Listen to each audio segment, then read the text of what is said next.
Hey, welcome back. We are learning something different today.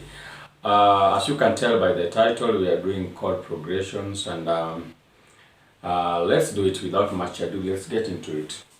Now, before we talk about chord progression, let's talk something a little bit about chord. What's a chord and what is chord progression? So we start from keys or notes. Notes played together brings up a chord. Chords played together brings up a chord progression. Now, what is a chord? Chord is a group of notes that are played together. They sound together, like they travel together. They're in a journey, they're in a vessel together. Their sounding moves in one accord. And for example, if you take the chord of G, that we've just played right there, that is G. Now you realize I have G, I have B, I have open D, I have open G, I have B, then I have finally G. So these notes, when played together, you realize I'm not playing a single note. I'm playing a group of notes, but they sound as if they could be played as a single G. The pitch is still the same. The pitch is still the same. So when you take a group of notes and you play them together, that's what you call a chord. And what is a chord progression? A chord progression is a group of chords played together in a certain sequence. It doesn't matter. Whichever sequence that you prefer to play, it depends on you. Now, for the chords that you've played, we realize that, for example, this G, you want to play in G. There are specific chords that do well with G, and that is what we want to combine and come up with a chord progression. And chord progression generally is the flower of the song. It always guides your music from one feeling of hearing to the next feeling. Like you play around with the chord progression, and as you play around with your words in your music, it builds up your music. So we are taking the key of G as an example, and we want to learn the chords that are there in the key of G and how best you can use them. Now, how you can use them now depends with your music experience or whatever you want to put across, but I'll try as much as I can to explain. Now, this is G. G works best with a chord of C and a chord of D, and also a chord of E minor, and sometimes a chord of A minor. You can also use a chord of B minor at whatever sequence you want. Now, there is something I also want to introduce called a degree or a chord degree. Now, chord degree is actually the position of that chord in whatever key you're playing. For example, if I had G as the chord, I will call G the root, because that is where we begin, the root, where all the chords plays around it on that particular key called G. Now, G is our root. Now, when I call G our root, it is the first degree, actually, the first degree. Then we have the second degree, the third degree, the fourth degree, the fifth degree, the sixth degree, then the seventh one, then back to original chord or the root chord. And for example, if you take the chord of G, we have G as the root, the first degree. Now, the second degree in the chord of G major is A minor. That's the second degree. Then the third degree is a B minor. And then the fourth degree is a C. Then the fifth degree is a D. Then the sixth degree is an E minor. Then the seventh one is an F sharp minor. We will come to learn about playing a minor using a bar chord. That's an F sharp minor. Then back to G, the eighth one or the first one. Now, if you are keen enough, you will realize that I've simply played Do, Re, Mi, Fa, Sol, La, Ti, Do using chords. Let's try that and see. This one is a Do, Re, Mi, Fa, Sol, La, Ti, actually you've played a major scale using a chord.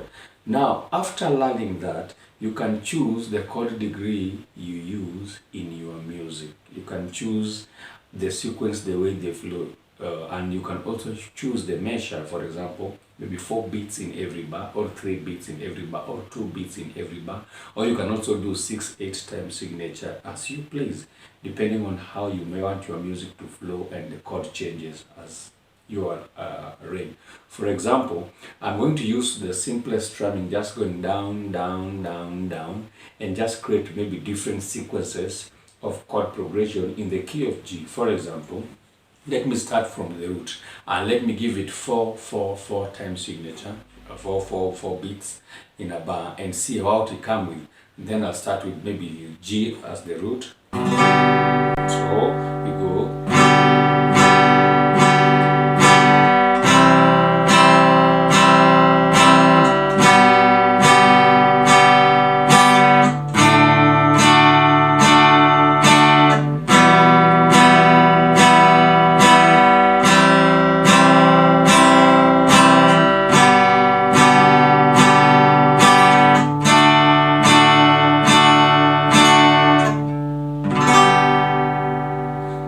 That's a chord progression.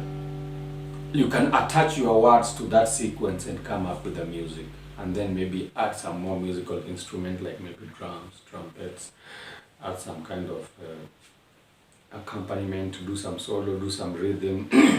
It's still okay. Let's maybe try another sequence and see if we can come with another progression that gives different taste.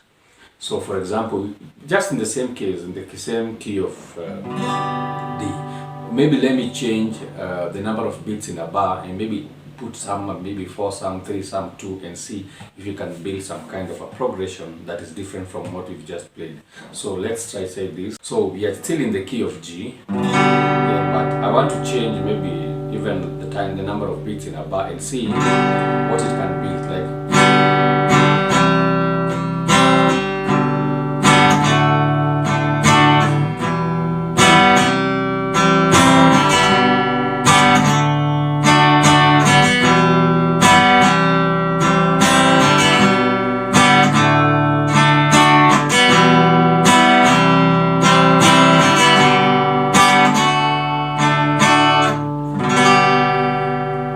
Or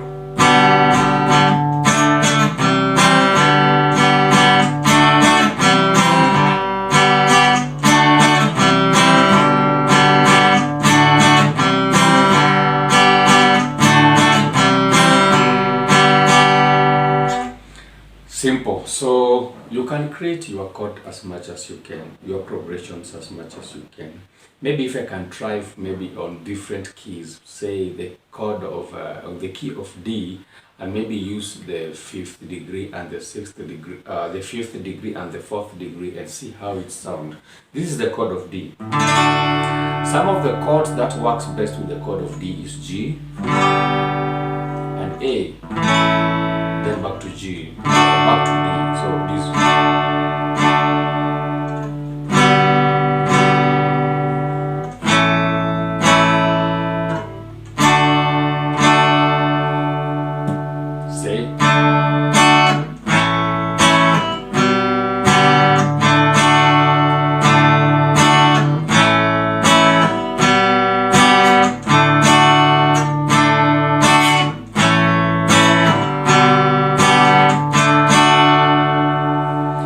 So nice it sounds. Maybe if I try the chord of maybe A, some of the chords that work best with the chord of A is A, E, then D.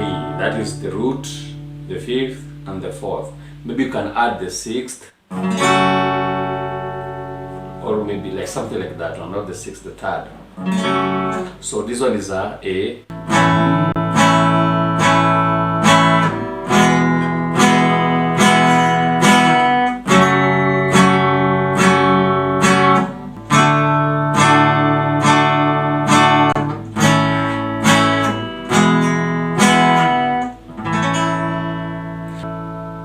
There is the chord of A.